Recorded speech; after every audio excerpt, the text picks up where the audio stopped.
Alors, je m'appelle Berlande Born, je suis issue de la promo 25 de l'ISMQ sur l'année 2007-2008, entre mars et mars 2007-2008.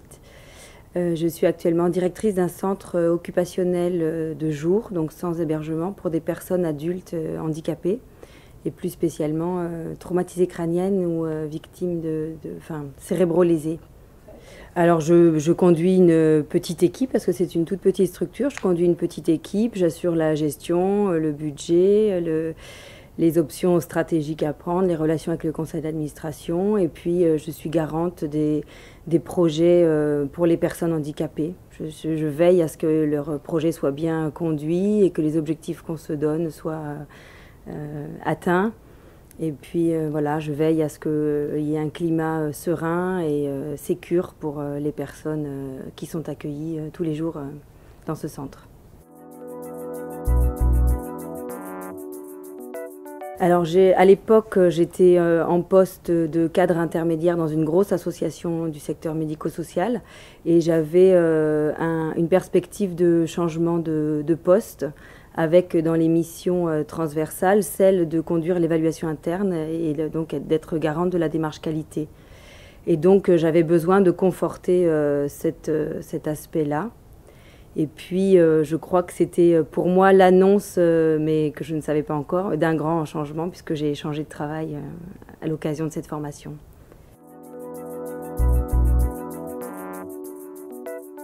Alors cette formation, elle m'a apporté beaucoup de techniques de management, d'outils de management. Ça a été pour moi le plus grand apport. Et ce qui fait qu'après, j'ai pu prendre la direction d'une structure et accompagner une équipe au quotidien. Donc pour moi, ça a été le plus important. J'allais y chercher de la qualité et en fait, je suis venue y trouver du management et ça a été pour moi vraiment décisif dans mon parcours professionnel. Ça m'a bien sûr apporté aussi les outils de la qualité et puis ça a apporté un grand changement interne personnel. Donc ça, c'était bien. Avec une équipe pédagogique et puis une équipe de formation, disons, qui était très à l'écoute de ce qui pouvait se passer chez les étudiants. Et moi, il s'est passé beaucoup de choses, donc ils ont vraiment été très présents. J'ai trouvé un poste avant le diplôme, en fait. J'ai changé de fonction et d'institution pendant la formation. On était encore en cours, donc voilà.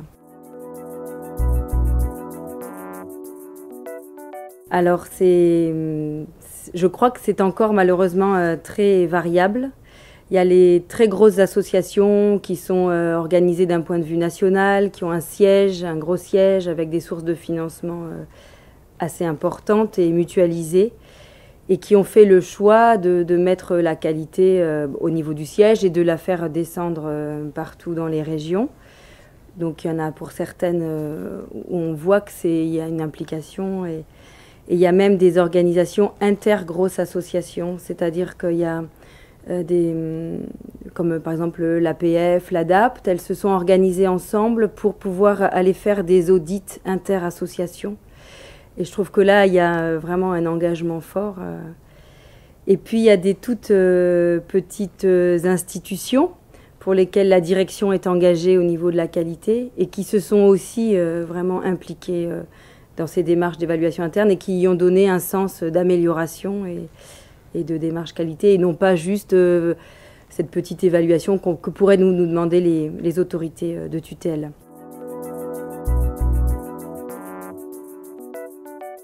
Alors moi je la conseillerais à toute personne qui a pour mission de conduire l'évaluation interne puis externe et de piloter la démarche qualité dans une institution, mais aussi à toutes les personnes qui sont en fonction d'encadrement dans le secteur médico-social. Je crois qu'il y a eu vraiment un déficit de management. C'est quasiment une insulte ou un gros mot, hein, ce terme-là, dans certaines institutions du secteur médico-social. Et vraiment, ça apporte un éclairage et un regard nouveau sur les fonctions d'accompagnement et de conduite d'équipe. Vraiment.